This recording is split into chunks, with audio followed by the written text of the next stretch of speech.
We've got a new batch of rookies coming to New England, so it's time for those second-year players to start making a jump. I'm Sierra Goodwill here with Evan Lazar. Let's focus in on cornerback Joejuan Williams. Obviously, the cornerback group is one of the deepest positions on this Patriots roster, so he wasn't able to see the field very much in his rookie season. Do you expect that to change in year two?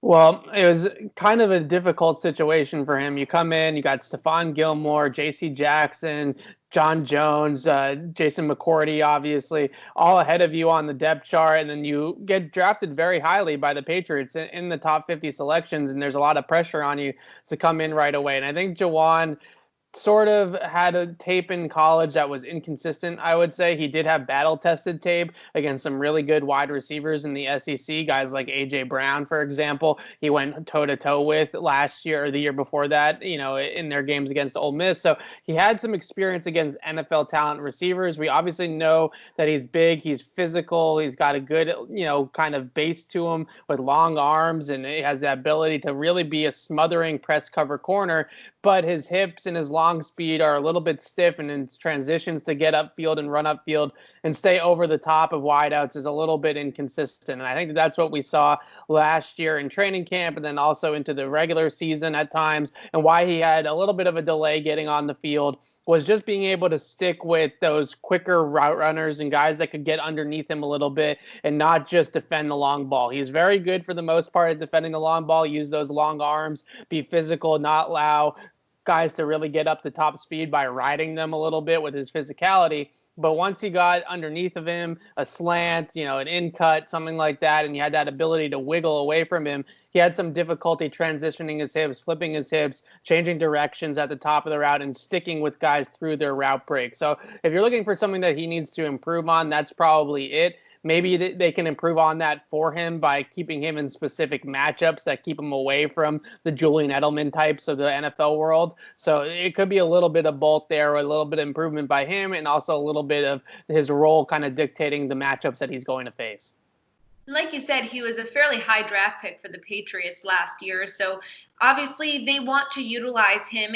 Do you see that him possibly moving to safety is a way that he could see the field more often because of the depth at that cornerback group that's just putting him down on the depth chart?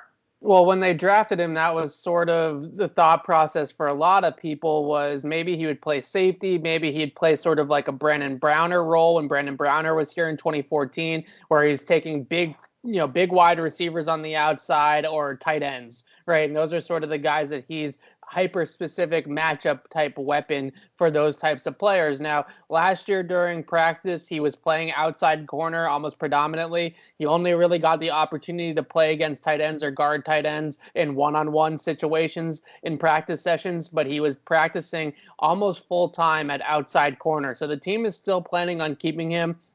I think at outside corner is plan A. Plan B then will become moving him to safety or moving him more to in the box. I wouldn't necessarily call it safety. Maybe it's more like a slot defender role, but certainly at 6'3", 215 pounds, you can see the makeup of a guy that is better suited for guarding a tight end or guarding a more physical wideout than someone like a Julian Edelman. So that's definitely kind of the issue here for him, or sort of the thing to work out is, do you just move him in the box and let him guard tight ends all day long? Or do you try to continue to keep him at outside corner where his value might be a little bit higher to the team, just in terms of long-term value, trade value, that sort of thing, is keeping him outside. So it's sort of a question of where do you value him more? I would say that right now for the Patriots, for him to get on the field immediately, it's probably a move to in the box to safety type of role. But then they also just drafted Duggar. They have Patrick Chung in that role. They signed Adrian Phillips. They have Terrence Brooks still. So they're sort of just deep everywhere in the secondary. And he's going to have to force his way into playing time. He's not going to just fall into it. Absolutely. And for more of our Patriots player profiles, check them out on our website at clnsmedia.com and subscribe to our YouTube channel at Patriots Press Pass.